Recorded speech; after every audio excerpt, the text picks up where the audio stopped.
slow, you can still go. Even when you feel slow, you can still go.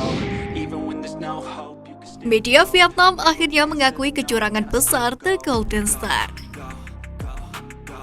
Sama seperti masyarakat Indonesia, ternyata ada media Vietnam yakni vnexpress.net yang menyatakan bahwa timnas mereka bisa saja menang. Tetapi mereka tidak melakukannya untuk mengamankan peluang lolos ke semifinal Piala AFF U19 2022. Begitu juga dengan Thailand, mereka tidak mau mengejar para pemain Vietnam karena juga sudah memastikan untuk lolos. Di 15 menit terakhir, Vietnam hanya melakukan operan bolak-balik di kandang sendiri dan lawan tidak mau repot-repot mengejar bola. Tulis vnexpress.net. Vietnam bisa saja menyingkirkan Thailand daripada Indonesia jika mereka memanfaatkan peluang yang lebih baik di pertandingan terakhir penyisian grup. Bahkan menurut media Vietnam itu kedua tim tidak begitu banyak menciptakan peluang. Malah jumlah pelanggaran kedua tim begitu banyak, tapi wasit tidak memberikan peringatan keras kepada para pemain. Jumlah peluang berbahaya yang diciptakan kedua tim tidak lebih dari jumlah baku hantam di lapangan. Setidaknya 2 kali pemain Vietnam dan Thailand saling menyerang, lalu saling mendorong ke bawah. Namun wasit Laos bersikap lembut terhadap pemain dari kedua tim itu. Tutup media kenamaan Vietnam tersebut. Fake it till you make it A. And if you play that game, then you just might make a change. Timnas Indonesia siapkan balas dendam untuk Vietnam dan Thailand. Tersingkir dari Piala AFF U19 2022 usai Vietnam versus Thailand disinyalir lakukan praktik sepak bola gajah. Timnas Indonesia bisa segera balas dendam pada bulan depan. Dengan sama-sama mengkoleksi 11 poin dengan Vietnam dan juga Thailand di tabel klasmen, Timnas Indonesia yang kalah head-to-head harus memupus ambisi lolos ke semifinal. Banyak fans dari Garuda Nusantara yang menyebut bahwa Timnas U19 Vietnam dan Thailand disinyalir melakukan praktik kotor yakni sepak bola gajah. Pasalnya setelah keadaan imbang 1-1, terlihat Vietnam hanya melakukan passing di sektor pertahanan tanpa berusaha untuk menyerang Thailand. Tak hanya fans Garuda Nusantara saja, manajer Timnas Indonesia, Endri Erawan, juga menuding bahwa Thailand dan Vietnam bermain mata di laga terakhir Grup A Piala AFF U19 2022. Terlepas dari apapun itu hasil Piala AFF U19 2022, Timnas Indonesia mungkin bisa segera balas dendam dengan Vietnam maupun Thailand. Apalagi agenda padat bulan depan sudah menunggu. Pasca tersingkir dari Vietnam dan Thailand di Piala AFF U19 2022, Timnas Indonesia bisa balas dendam dengan prestasi mentereng di agenda-agenda penting selanjutnya.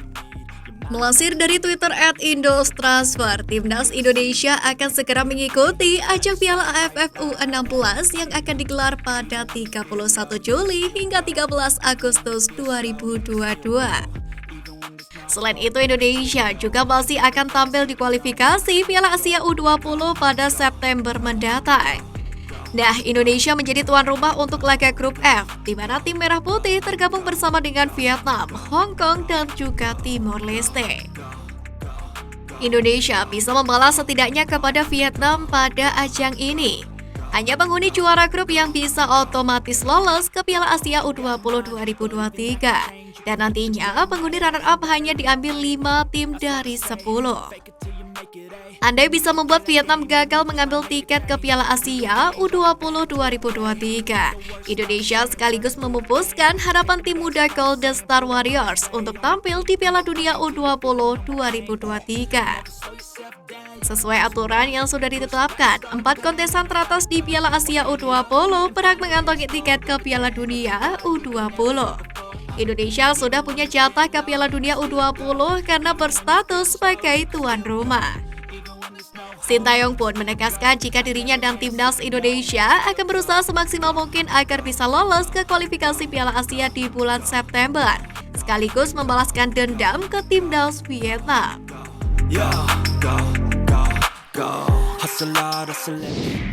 Sintayong jelaskan aturan fair play FIFA yang dilanggar oleh Thailand dan Vietnam.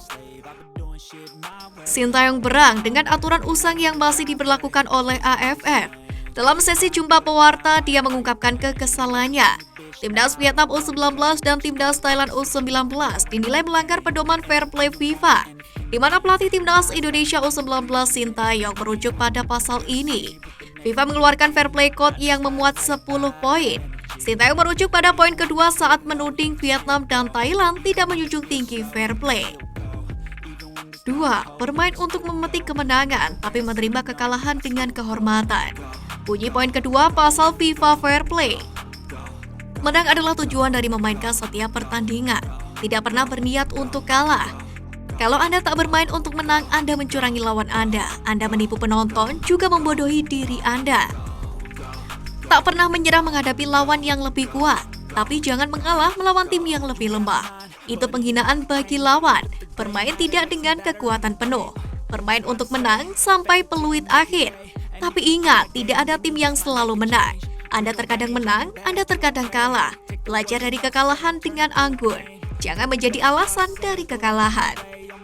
Alasan sebenarnya akan terbukti dengan sendirinya. Menyelamati lawan dengan kebaikan. Jangan menyalahkan wasit atau siapapun. Bertekad untuk lebih baik di laga berikutnya. Tim kalah yang baik mendapatkan rasa hormat yang lebih daripada pemenang yang buruk. Kata dalam panduan fair play itu.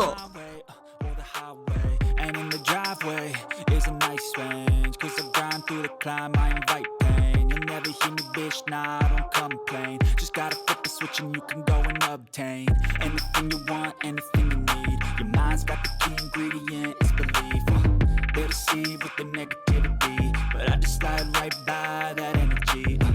Even when you feel low, you can still go. Even when you feel slow, you can still go. Even when there's no hope, you can still go. I never answer to no, man, I still go, go, go.